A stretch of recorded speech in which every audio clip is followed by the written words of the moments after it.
Good morning. Welcome to Centerville-Washington Township's 17th annual MLK Breakfast. We're so delighted to have you here today. Because of you, we're able to have a sellout breakfast this morning. We first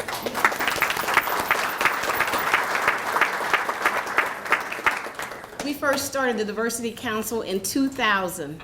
In 2001, we only had 120 participants. So for the last 15 years, we have sold out our breakfast and had to turn away people. So because of you, thank you.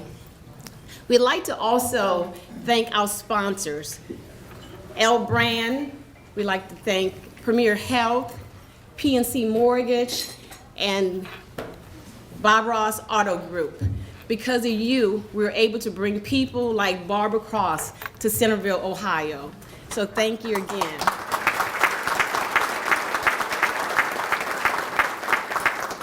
At this time, I'd like to bring up Reverend Jay to give the invocation.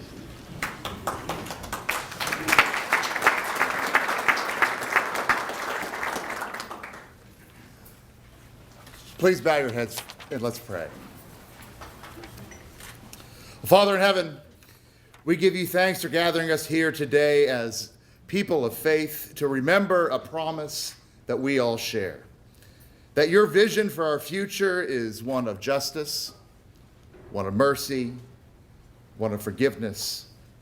And that through our lives, that vision, that dream, will come to be realized. We give you thanks for the prophets of justice, like Dr. King, who have not allowed us to forget that vision and have awoken a hunger within each and every one of us for that day to come. Be with us here today. Bless our time together. Bless our conversation. Bless all these guests. Bless this food. And stir up a fire within all of us to work for the coming of your kingdom and strengthen us with the never-failing hope of the empty tomb. We pray all this in your holy name. Amen. I would like to thank the elected officials who are here today, and I don't have a list of everybody here, so when I call by title, please stand up and be recognized. I know we have Representative Niraj Antani. Niraj, thank you. Montgomery County Commissioners. Montgomery County Commissioner, there we go, Deb Lukeman, thank you. The Washington Township Trustees, and Joyce, great. And Mayor Compton and City Council, Centerville City Council. Great, thank you all for being here today.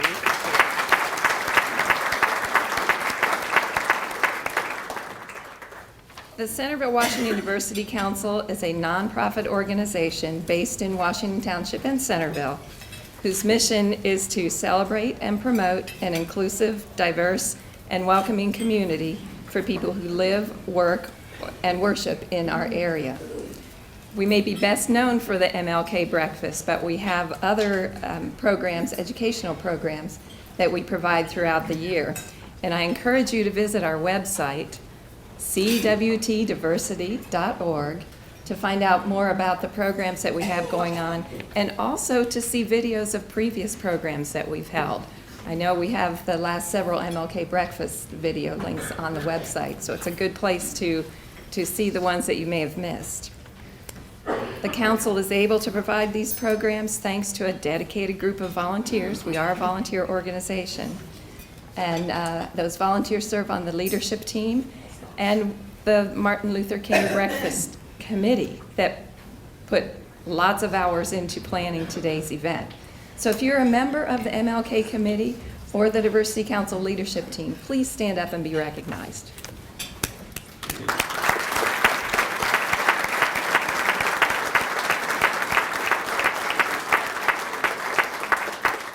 And you may notice that we're all wearing name tags. So if you have questions about the council or want any more information, please grab any of us anytime during today's program. We are asking for your help to help us decide the future of the Diversity Council. You'll notice on the table some copies of a public survey that we're doing. If you would take a few minutes to fill out that survey, either leave it at the table or leave it at the desk on your way out, We really appreciate your input and direction. If you have ideas for future speakers for this event, that's a good place to give that feedback. Or if you have ideas for programs that you feel we could bring to the community, please do that. So today's program and other programs of the Diversity Council would not be possible without the support from our sponsors. And we are grateful for all the sponsors that we have for today's event. If you look at your program, there's a complete list of all of the sponsors. But I would like to especially recognize our presenting sponsors, L Brands and Premier Health Miami Valley South. I know you guys are sitting over here. Thank you very much for your generous support.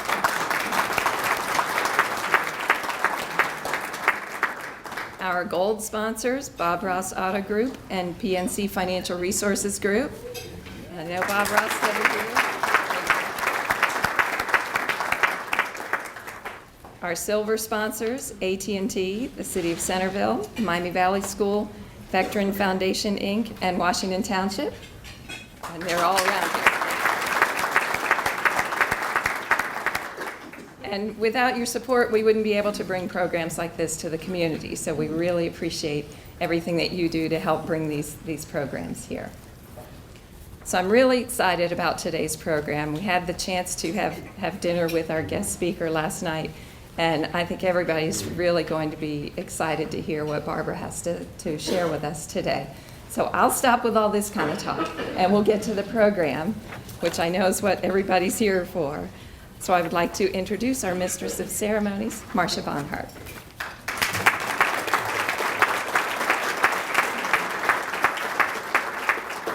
Thank you, Carol, very much.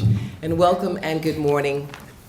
Good morning. Good morning. Once again, this is an indication of the popularity of this breakfast, sold out. This is each and every year, so congratulations to the council, for sure.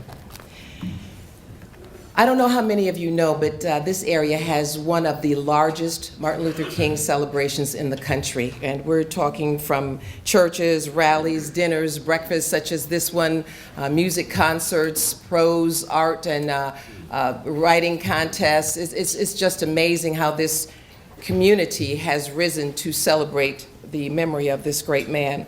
So what would Martin Luther King say? Well, he would certainly be particularly proud of the CWDC, that's for sure, because each year this council brings an outstanding speaker. And I will tell you that Ms. Cross has a very heartwarming story, one that I tried to get her to share a little bit of the other day, but she wouldn't. She says, I won't have anything to say if I talk to you anymore. But not that I was trying to steal her thunder, but she is so intriguing, and the fact that she has moved beyond that tragedy to have experienced at such a young age, to be 13 years old, and to have experienced such a tragedy, and to have moved beyond that, and to use that tragedy or to create a vehicle with that tragedy to try to help communities heal. And I think she's to be highly commended for that. And so we thank you for coming here today. You met briefly Montgomery County Commissioner Debbie Lieberman, and she's going to address us right now. Commissioner.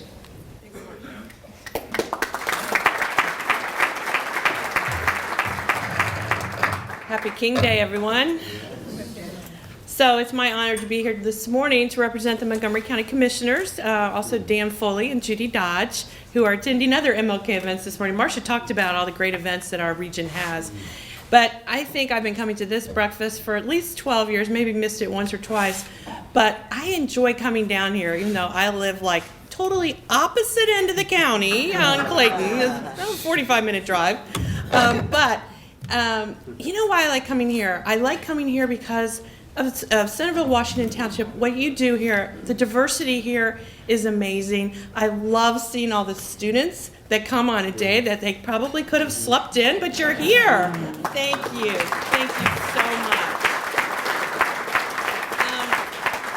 much. You know, your mission here is something that I think Martin Luther King would be very proud of, that we, as a community, Centerville-Washington Township, you celebrate and promote an inclusive, diverse, and welcoming community, and you certainly are that. And to the leadership in both Washington Township and Centerville, I think that's something that you're known for. You can look at Centerville schools and just see the diversity and see how it works, right? You are building, as Martin called, the beloved community. And I think that's something that we as a county and region strive for, and we work on it every single day. And we have still continuous work to do, but when I think about the work that Premier does towards diversity and so many other of our large organizations and nonprofits, we couldn't do it without all of you, but your actual city and township doing this work too is amazing.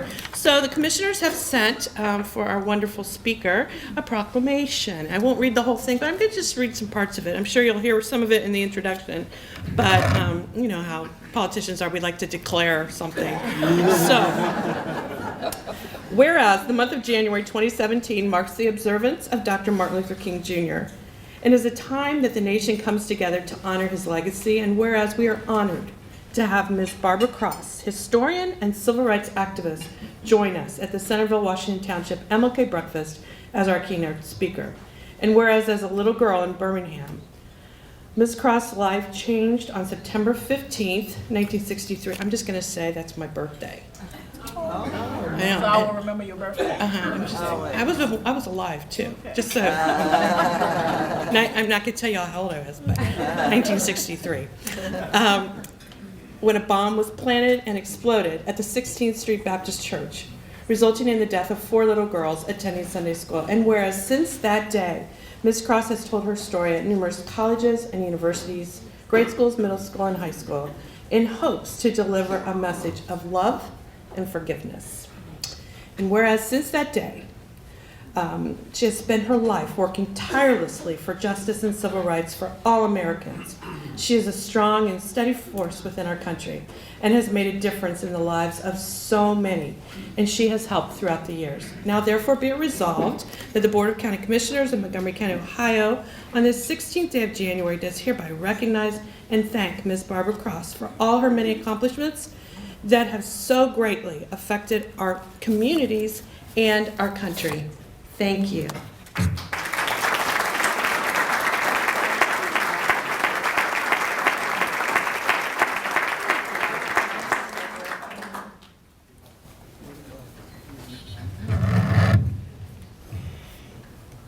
Centerville is a part of Neeraj Antani's House District, 42nd District, and he is here with a special presentation for Ms. Cross as well. Neeraj?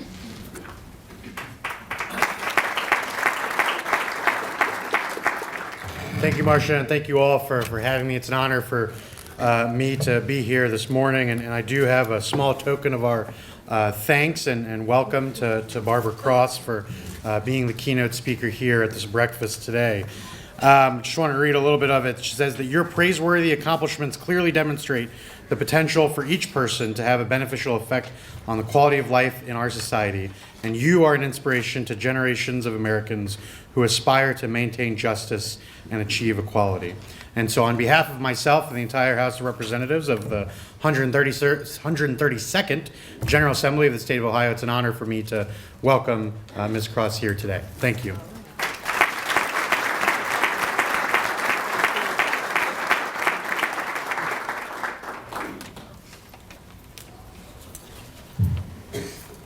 And representing the Washington Township Board of Trustees, Scott Paulson, who is the trustee president.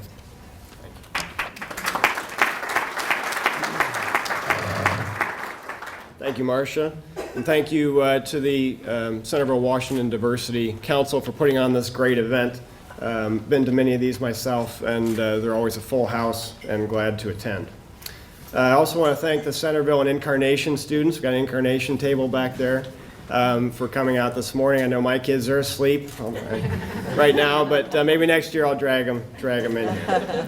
On behalf of my fellow trustees, Joyce Young and Dale Berry, and also the 50,000 residents of Washington Township, I want to welcome you to this event.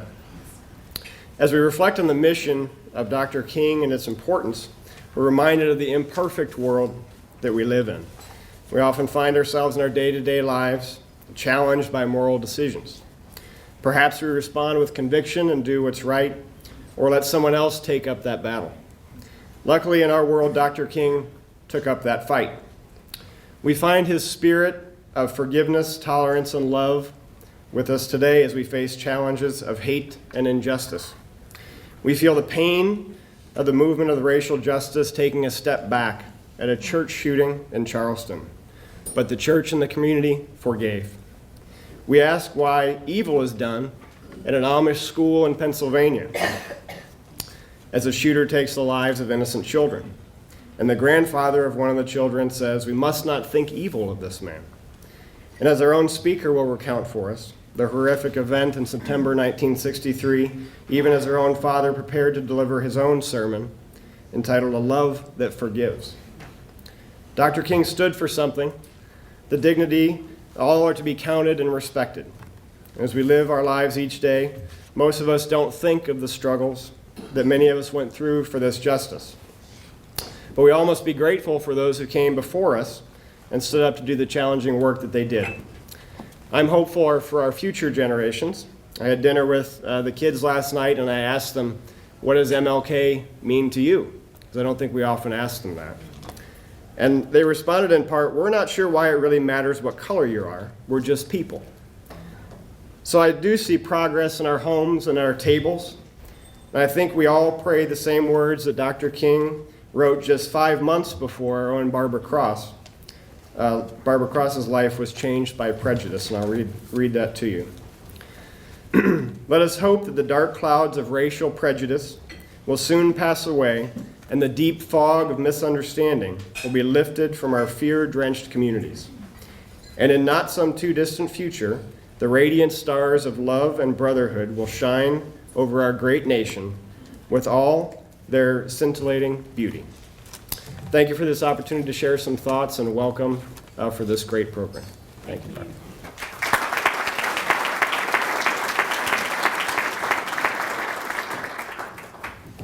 And Mayor of Centerville, Brooks Compton.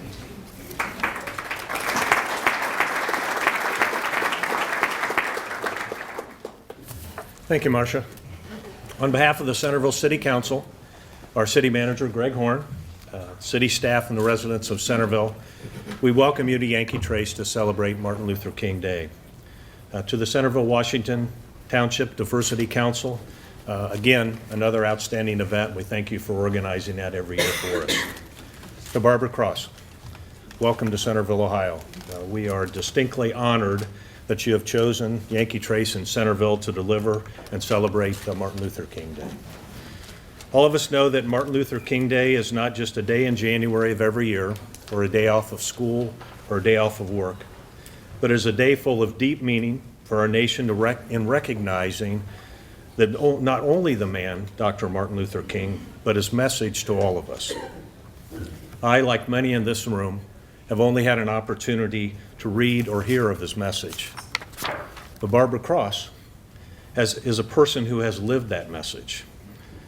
To have you here to share with us the story of the impact on your life and on our nation's life from this pivotal event 53 years ago is a tremendous privilege and opportunity for all of us in this community.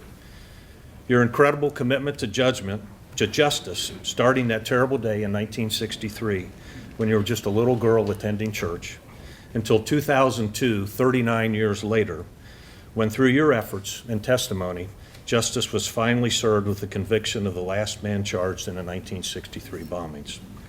You clearly live by Dr. King's words that the time is always right to do what is right. We are privileged that you are here today. We are privileged to have an opportunity to listen to you, and thank you for being in Centerville. Barbara Cross.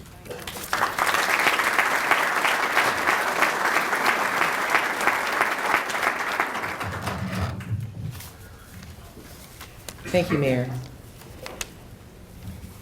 As Mayor Compton indicated, testifying in 2002 at the trial of Bobby Frank Cherry, Barbara Cross said that she would have accompanied her friends into the basement lounge to change into their robes for the sermon, but she had been given an assignment. She was struck in the head by debris and was injured, obviously, in that explosion.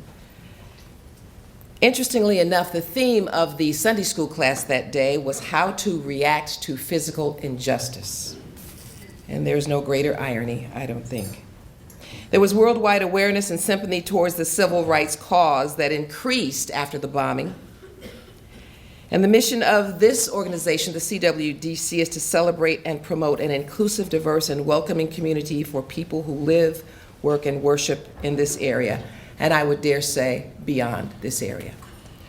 To share her story right now, and it's been over 53 years, but I'm sure that the memory is still fresh. It has to remain fresh. She is asked to speak so many times, and it just brings back those painful memories.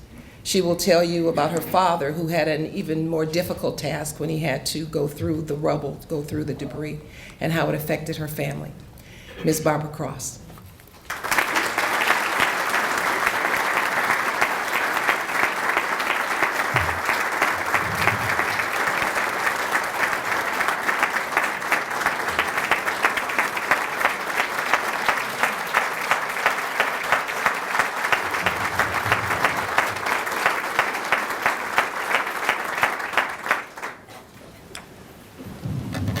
Let there be peace on earth, and let it begin with me. All right. Let there be peace on earth, the peace that was meant to be. With God as our Father, brothers, all are we. Let me walk with my brother in perfect harmony. Let peace begin with me. Let this be the moment now. With every step I take, let this be my solemn vow. To take each moment and live each moment with peace, eternally. Let there be peace on earth, and let it begin with me. Good morning. Good morning. This is my favorite holiday. Dr. Martin Luther King, Jr. Yeah. Darkness cannot drive out darkness. Only light can. Hatred cannot drive out hatred. Only love can. I want you to see through my eyes my journey. It's a painful journey. And one of the persons at one of the organizations that I'm a part of, a civil rights organization that was started by Dr. Martin Luther King and other civil rights leaders, was the Southern Christian Leadership Conference. And the women, Mrs. Evelyn Gibson Lowry, started her organization when her husband, Dr. Joseph Lowry, who will be honored today in Atlanta, he was honored last night, and he's at least 90-some years now, and he was a minister in Birmingham and marched with Dr. King also, and that was Dr. Joseph Echo Lowry's. But one of my favorite words in the dictionary is connect. When I grew up in Richmond, my parents, as I was, 10 or 11, 9, they subscribed to the Highlights magazine. And I was surprised that Highlights is still around, because when I took my dad to the doctor's office, and you know, I can't hide my age because kids at school said, well, Miss Cross, how old are you? I said, if I tell you how old I was, you do the math. And then one of them said 9. I said, oh, I think I look good if I'm 90 years old, but no, that's wrong, you can't add. So I like to have fun with students. I am a substitute teacher with DeKalb County Schools.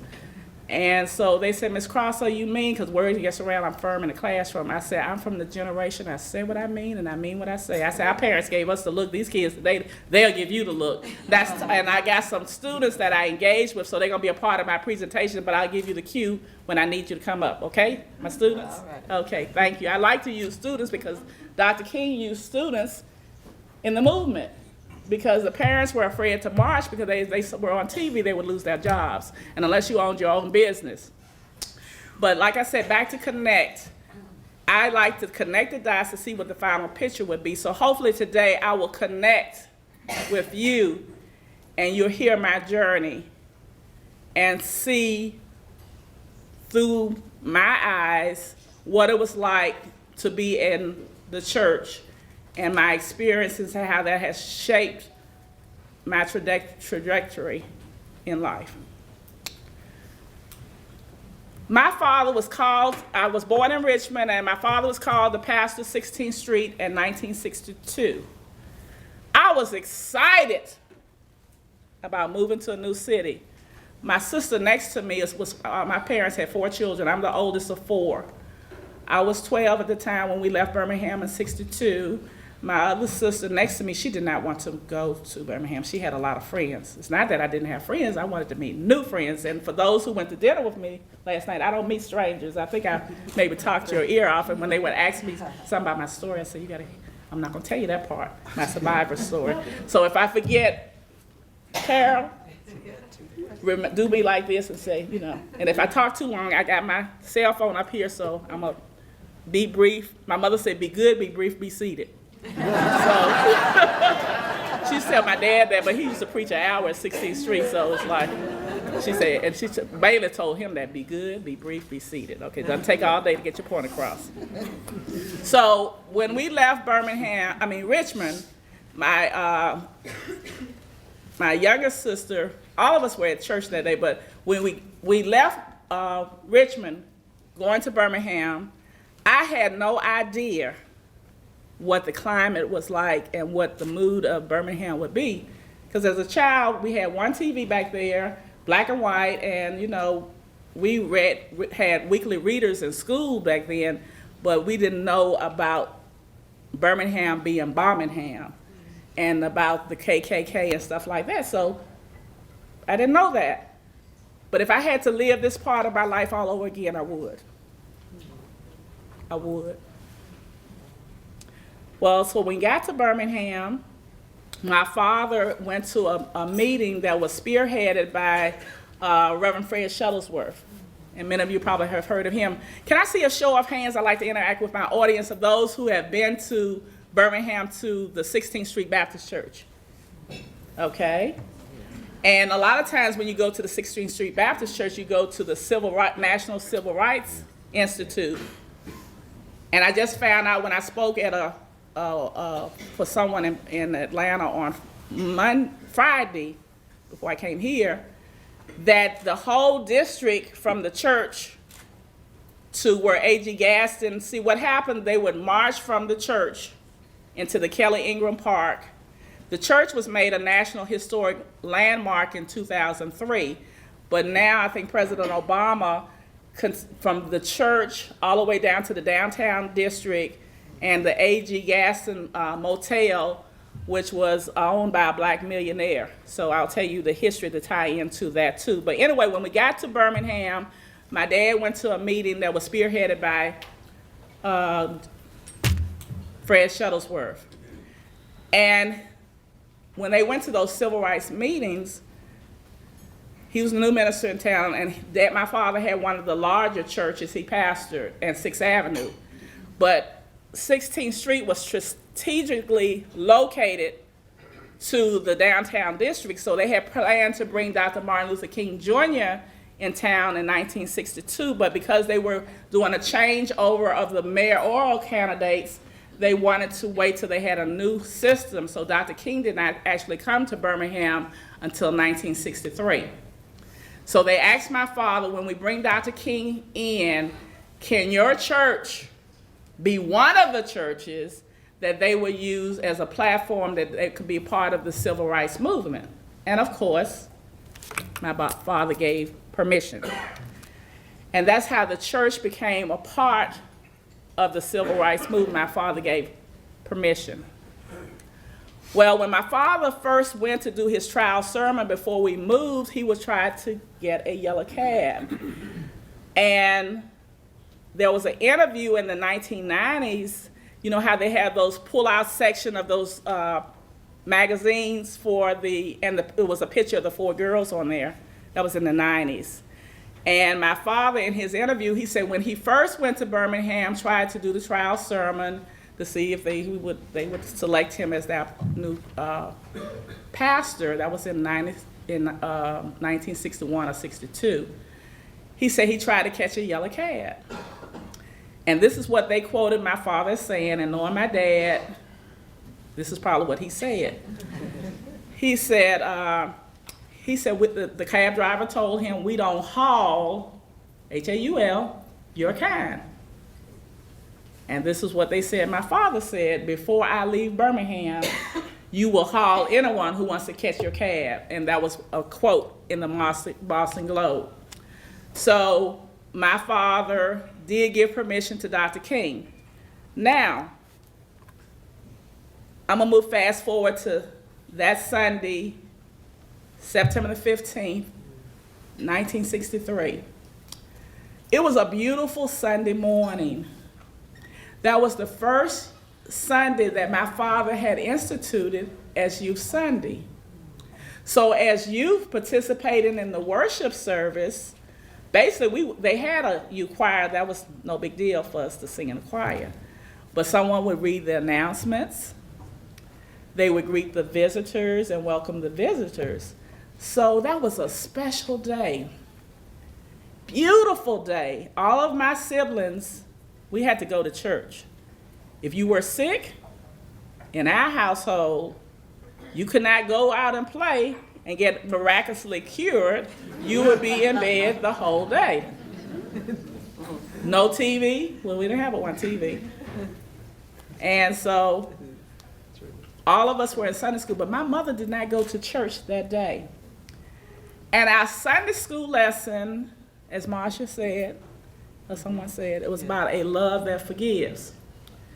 Now, I hate to tell everybody this, but that was not going to be his sermon. You know how things get twisted?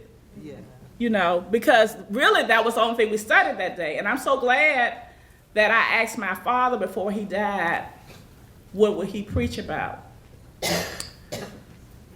But this is what he said his sermon was about. And when my father died because of who he was, the pastor of the church, it was one person in Tennessee did an editorial on my dad and said he was going to preach about, and I think I might have told him, somehow the word got out, but everybody else thought the sermon was going to be a love that forgives, which would have been appropriate too for his sermon. And I'm sure he would talk about the agape love, the love that you don't hate anybody, but the godly love, the type of love, that brotherly love that Dr. King always talked about in the beloved community. Agape, the brother kind of hood type of love that you don't hate your enemies. Not the Philos type of love, the brotherhood love, but mostly the type of love that forgives would be, he always talked about, that Dr. King talked in his messages. But my father was going to talk about the rock that will not roll. That Jesus Christ was, that we listen to rock and roll music. So as we talking about rock and roll music, but that Jesus was the solid rock, the rock that will not roll, but rocks did roll that day. The foundation was shaken apart, but the church still stands. So that was going to be his sermon for the day. Now, all of the youth classes were in the basement of the church.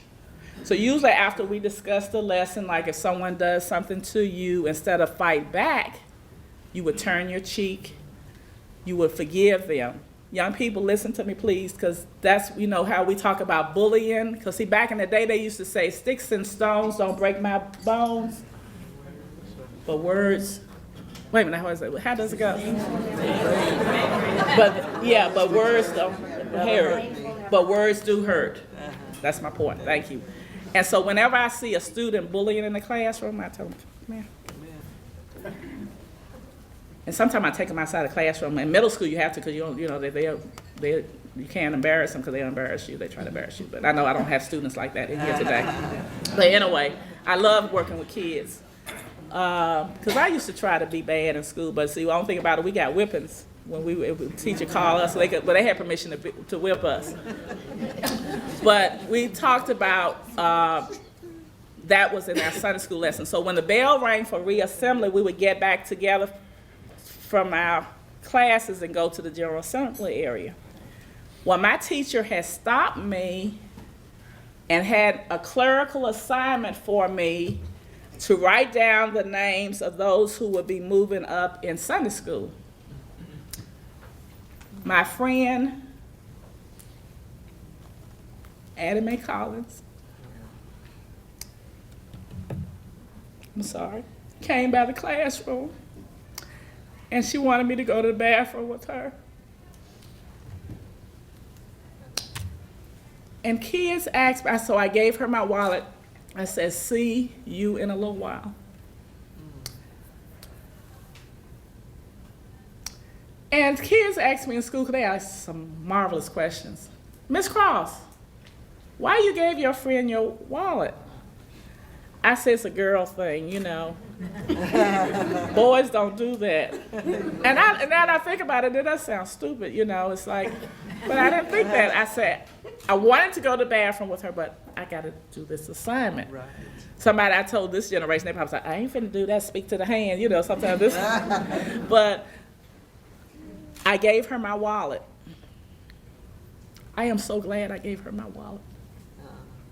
So once some of the kids say, well, did you have any parting words for your friend? Because I told them, after I gave her my wallet, about 15 minutes later, you know, in a child's mind, you don't know when you hear the noise that I heard.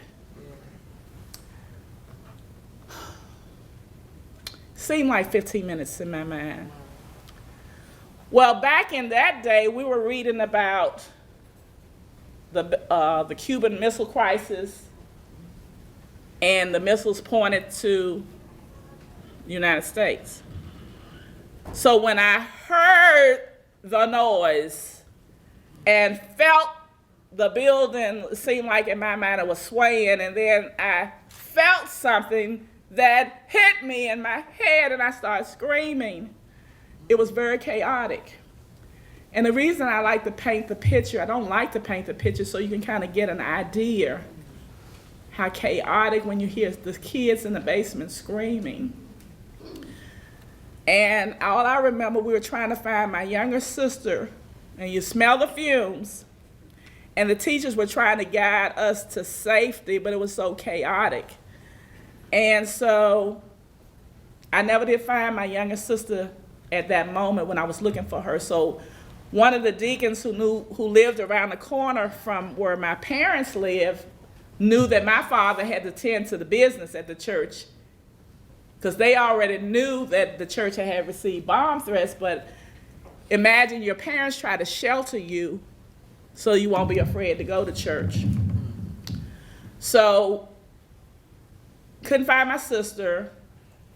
Mr. Hill, I found my sister that was next to me. I was 13. My other sister was 11. The sister I couldn't find was 3, and I found my brother who was 4. So he took us home.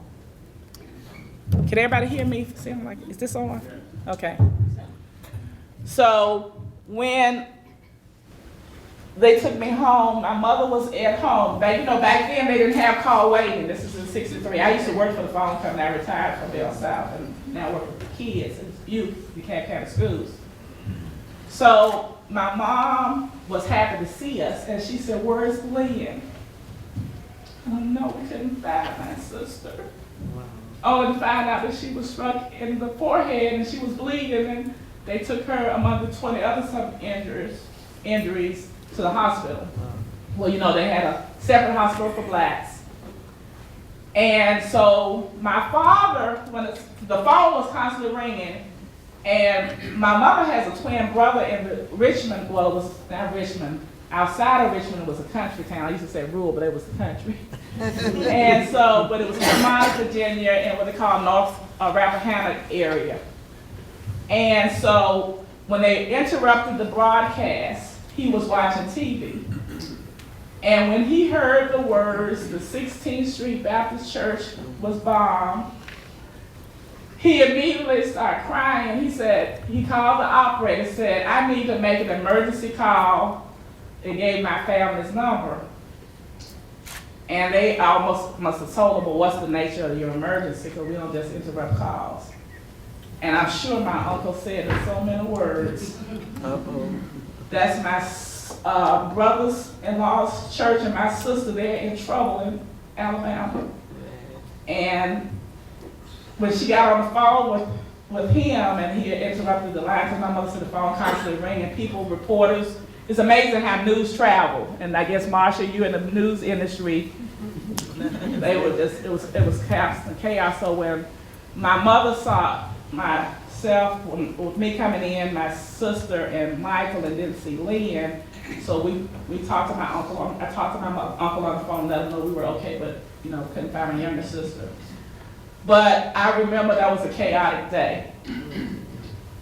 When my father was upstairs in the church, he first thought it was the water heater or the gas heater, because one of them, they were having problems. But when he smelled the fumes, he said, oh my God. So he tried to go down one side of the church. He wanted to go downstairs to see sure if all the kids were okay. That was his concern, to get the adults outside to safety.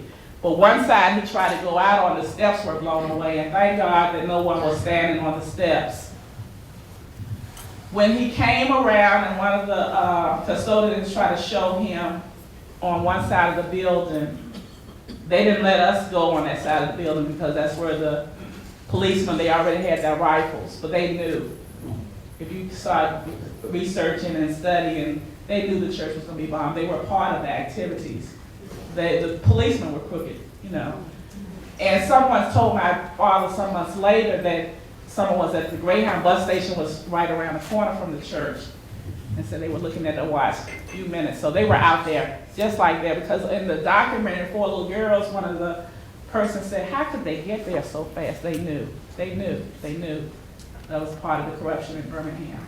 But anyway, when my father came down, he was led to this gaping hole where you could drive, the bricks were blown away. But most of the damage was on the 6th Avenue side of the church. I was on one side of 16th Street, the front part of the church. But the damage was, and the bricks were blown away, and the policemen were, I guess they left my dad alone. They probably knew his picture, who he was.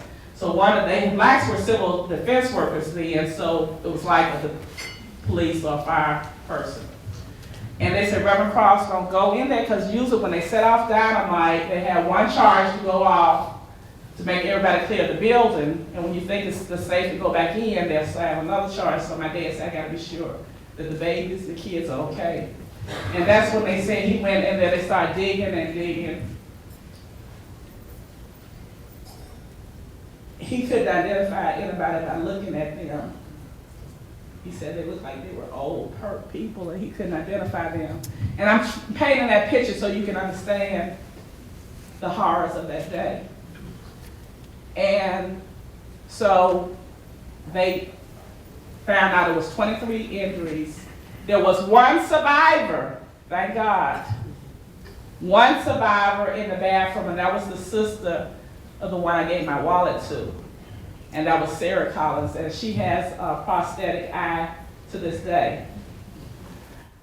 I always think about it, and Dr. King always says that in so many words, that even through evil, something redemptive can come out. One person survived. And so when my father came home some hours later after he had attended to the injuries and then go pay his respect go to the hospital, because he knew there was deaths. He knew there was 4 children that were under that rubble. But when he got to the hospital, when he came home some hours later, he had deaths on the back of that, probably, let's say that happened around about 10:22. They know when the time the bomb is, because the clock stopped and they never did put that clock back up. So the clock stopped at 10:22. So he came home about 5:36, and that's how I found out my friends had died. Now I'm going to get you to say the names of the girls with me, because I don't like to say just 4 girls. They had names. Addie Mae Collins. And Addie Mae Collins was 14. That was my friend. I knew all the girls, but sometimes, you know, you gravitate to certain people. Cynthia Wesley. And Cynthia Wesley was 14. Cynthia was adopted, and it came out later, but that she wasn't officially adopted. Back then, people didn't have the formal paperwork documents that she was adopted, but the Wesleys wanted to bring someone into their home that they could give a good college degree, because she came from a family where there were 10 siblings. So officially, it came out that, well, they didn't adopt her, so her last name was Morris, but then she took on the Wesley name. What happened, the Wesleys actually adopted someone else of her same age after the church was bombed. And I stay in touch with Shirley Wesley King, and they adopted her at the same age that Cynthia was, and her name is Shirley. Carol Robertson. And Carol was very quiet. She played in the orchestra. She was 14, and she was in the Girl Scouts. And the youngest victim, an only child. Her actually first name was Carol, but everyone called her Denise McNair. They called her by her middle name. And there was an article in Look magazine, I'll never forget, her holding a white doll. And Mr. McNair, who was a professional photographer, said that was his favorite picture of her because she took it with, you remember those, well, this generation, they don't know about Brownie cameras. Y'all have flash, everything like that. But it was a little Brownie camera, and he said that was the best picture. The next day, after the bombing, we did not spend the night at home. Well, see, my parents didn't want to frighten us because they had bomb threats. We learned later. We actually had people with rifles. You find out from the other children in the community. Y'all got somebody with rifles in front of y'all yard. They were guarding our home because our neighbor who owned a nightclub, he heard on his walkie-talkie say, "Get that in, cross next." So my parents, they didn't know whether the house was going to be bombed that night. Right. But my mother said there were white people calling and crying on the phone and said, "We don't all think like that." And my parents knew that. But it's just to hear that their voice crying, trying to console them. Well, the next day, the doorbell rang, but we went to school as usual. That was unusual, but that's what we were expected to do. We didn't get the counseling that we needed. Anyway, I went to the door, and there was Dr. Martin Luther King Jr., Ralph David Abernathy, A.D. Williams King, who's the brother of Dr. King, and Dick Gregory. You know, Dick Gregory is a comedian, and he used to be real heavy. Well, you know, in the state of mind, I'm still in shock, but that was the best thing when I answered the door and I shook his hand. The kid said, "Well, did you talk to him?" I said, "Well, back then, you know, when people came to talk to your parents, you didn't carry on conversation, you went to get your dad." But what they did, they went to meet with the families. They wanted to have one joint funeral. But Ms. Robertson said she had already started planning and she didn't want that. So Dr. King could not change her mind. And my dad, they respected that. But in a way, Dr. King helped to eulogize them, and their funeral was held at 6th Avenue Baptist Church. What I like to think that my 4 friends did not die in vain. I need the young people to come up that I want to use in the part of my presentation. I appreciate you.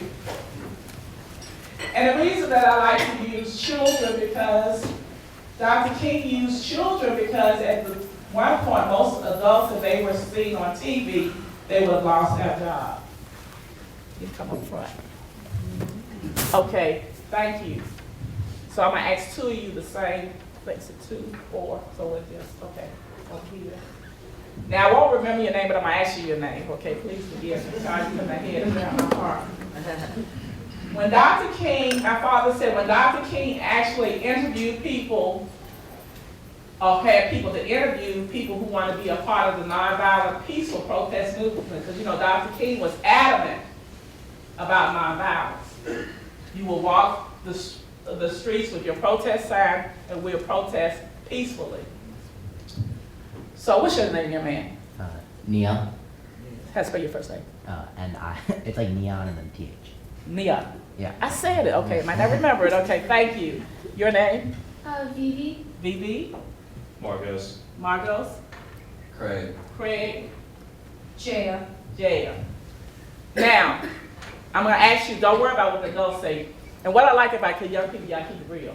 And I love it, I love it. You speak your piece, and that's what Dr. King wanted you to do.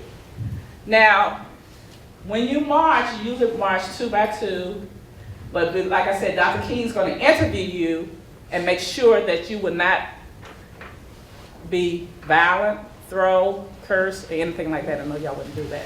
But anyway, especially curse, you know. Okay. But anyway, what happens when they are marching, they have the German Shepherd dogs. And we're not talking about the baby puppies. If Dr. King, could he use you, even if they had the German Shepherd dogs, to be peaceful? Yeah. Give him a round of applause. If they had the German Shepherd dogs, could Dr. King use you? Let's give her a round of applause.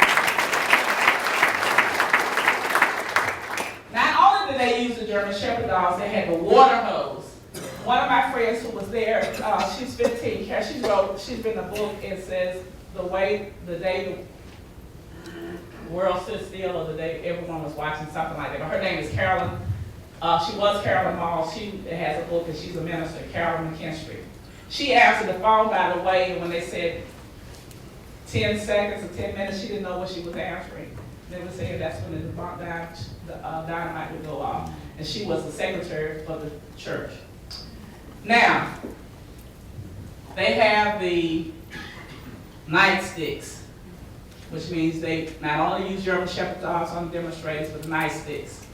Did Dr. King use you to not fight back? Yes, ma'am. Just give him a round of applause.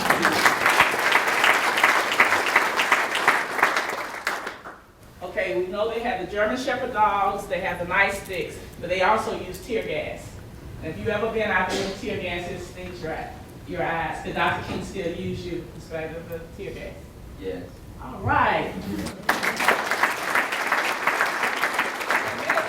I know the adults have read about the infamous Bull Connor, who also had the rolling tank with the nozzle that was filled tear gas too. Could Dr. King still use you? So I was right about that. Yes. Let's give them all a round of applause. Thank you so very much. So that's what my father said, Dr. King. He was adamant about the nonviolence. Well, after the funerals of the girls, after 2 sets of funerals, Dr. A.G. Gaston, who was a black millionaire, he allowed us to use his auditorium at no charge. It would take about 18 months before the church was rebuilt. And so I am honored to stand before you, but was in 1965, they dedicated a window from Wales.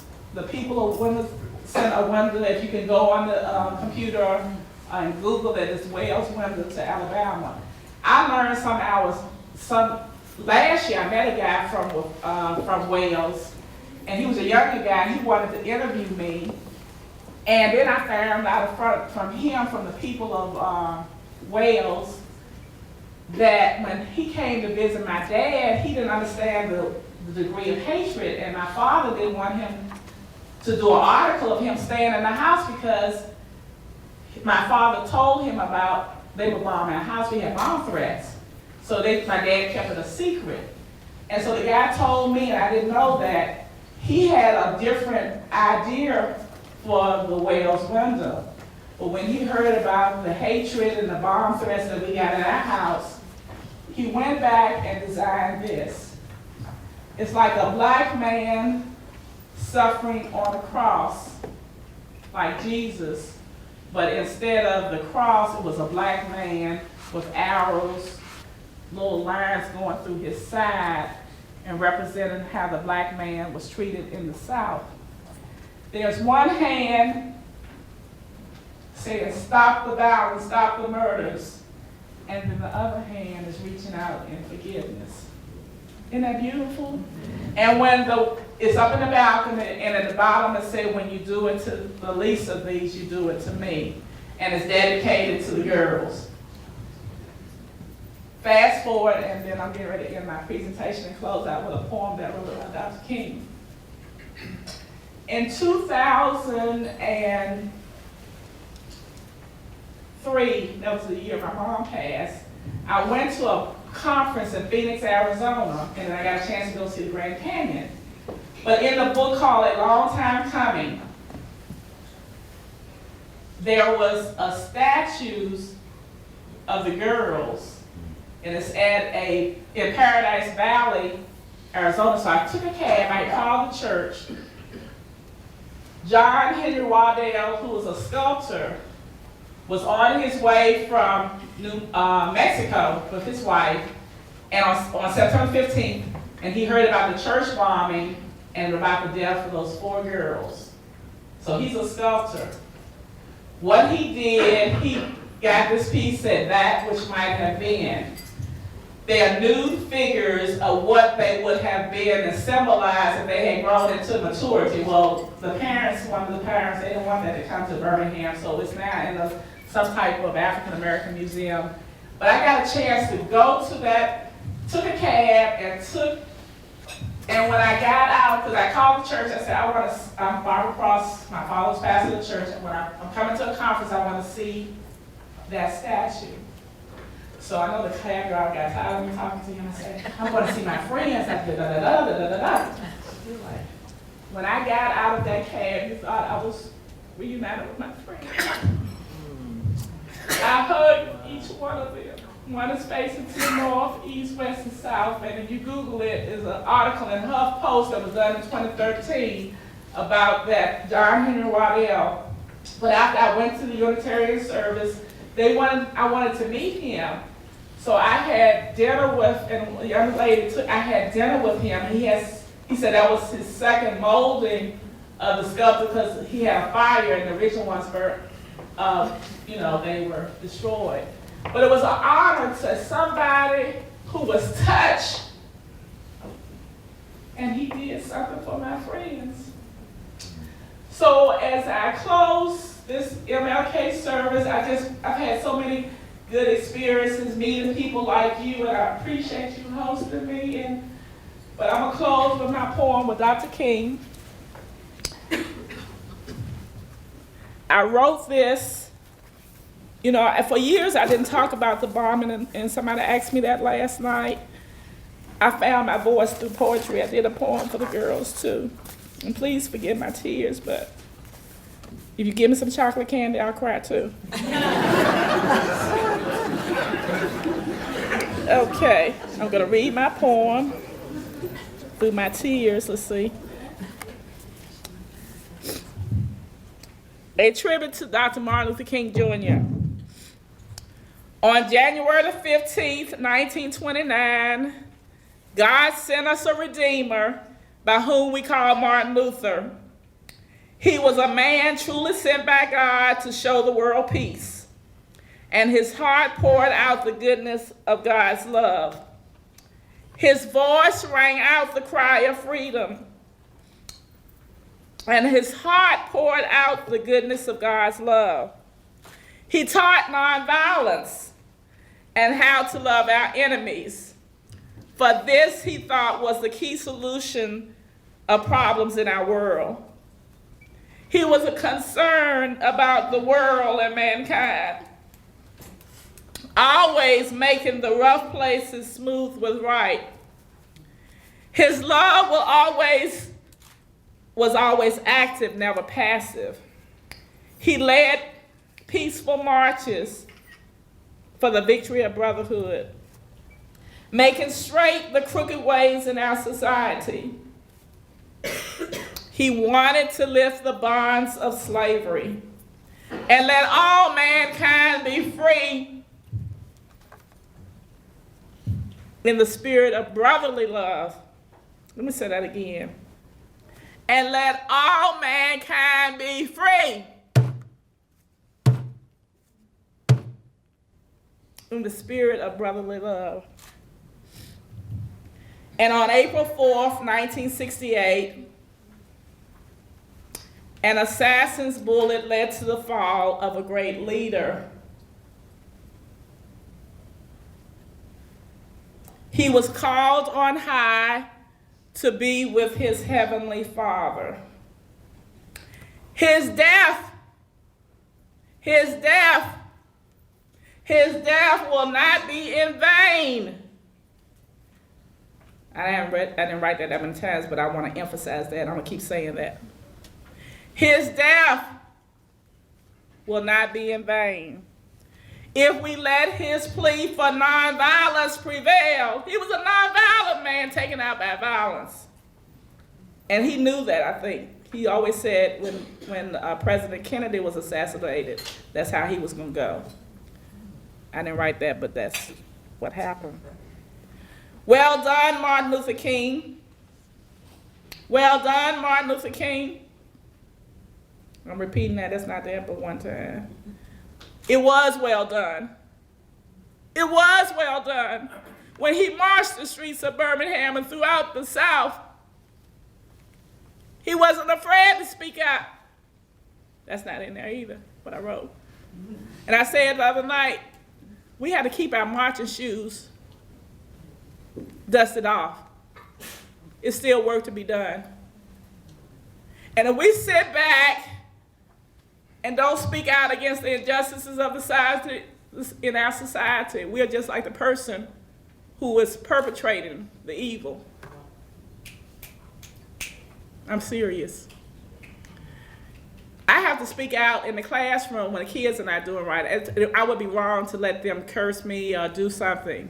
We have to, and everybody can't have the call to speak out, but all of us can make a difference and toward peace. So that's true. There are some people who may not feel like protesting, but you know how to help in the community. And this is when I read and I look out here in the diversity, just applaud yourself. This is this is the beloved community that Dr. King was talking about. Applaud yourself. This is the beloved community. This is a beautiful gathering. So whatever that you're doing that keeps on helping others, that's brotherly love. So I thank you for your brotherly love and sisterly love that you do and I don't know about. Keep on doing what you're doing of these diversity groups. So thank you. And in closing, well done, Martin Luther King. You have gone far beyond the cry of duty. Your love, your deeds, and memories will ring out across this land. And truly, we shall overcome someday. God bless you.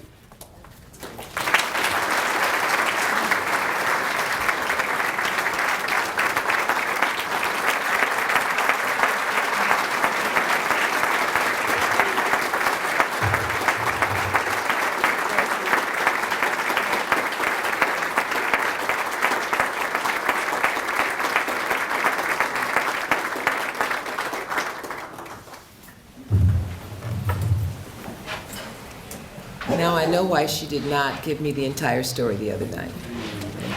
All of my questioning and prodding, I used to be pretty good at that, but beautiful story. I hope I answered everybody's questions. I think I did. But if I don't know what I have time for, Q&A. Okay. She's going to, we're going to move the program along, but she will be here after the program if anyone would like to speak with her and just get a few questions answered. I just commend you on being able to tell that story, and it obviously will always affect you, and you will always react no matter how many times, a week, a year, or in your life that you tell that story.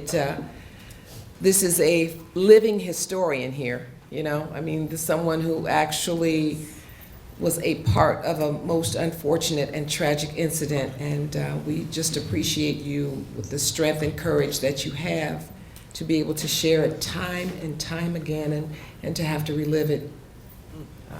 We apologize for that, but we are grateful to you for it at the same time. The Miami Valley School, as we said, and there are some students here from Incarnation as well, but the Miami Valley School is represented this morning. Sophomore Rita Nazir is here to share the community pledge. Rita?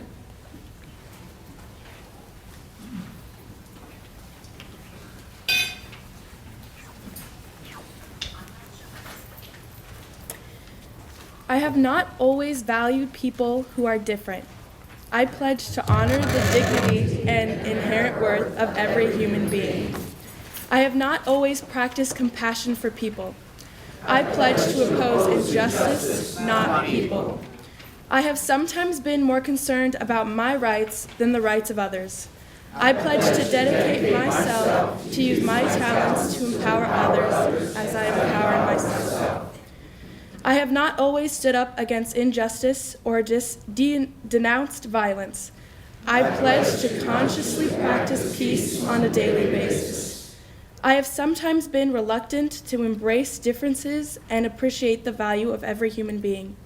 I pledge to treat each person that I meet with courtesy, respect, and fairness.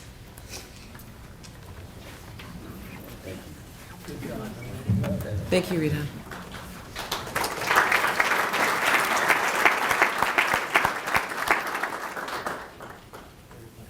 How many of you here from Miami Valley are students of Mr. Grates? You've all had him? John Grates, who is not with us today, but Barbara has a story about Mr. Grates, too, who is a teacher at the Miami Valley School, whose parents were very, very active in the civil rights movement. I mean, in terms of marching at Selma, and he has some great stories himself, but he has always been instrumental in bringing a speaker here to this event each and every year. And so in his absence, we thank him. He is traveling, he's out of town, just sort of enjoying his last day before he has to return to work tomorrow, so.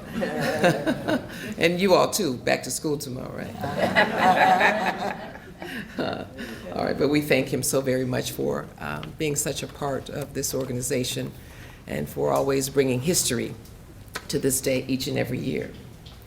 Ready to send us home the proper way is Reverend Gerald Hamerly, who's the chaplain at St. Leonard.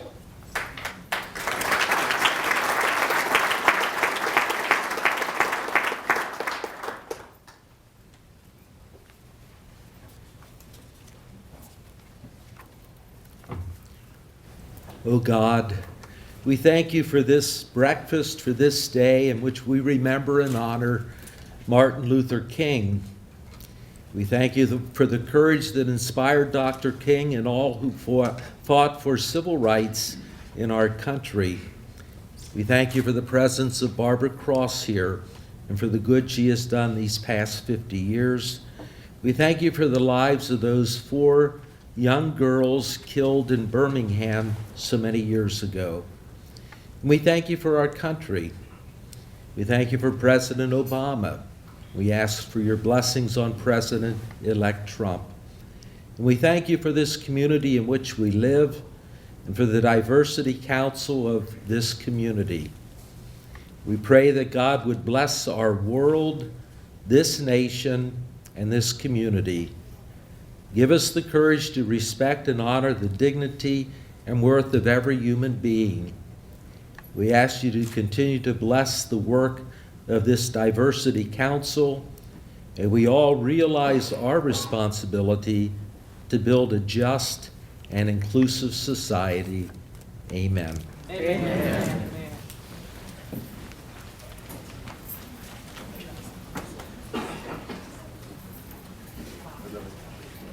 That ends our program for this year. Thank you once again for being here.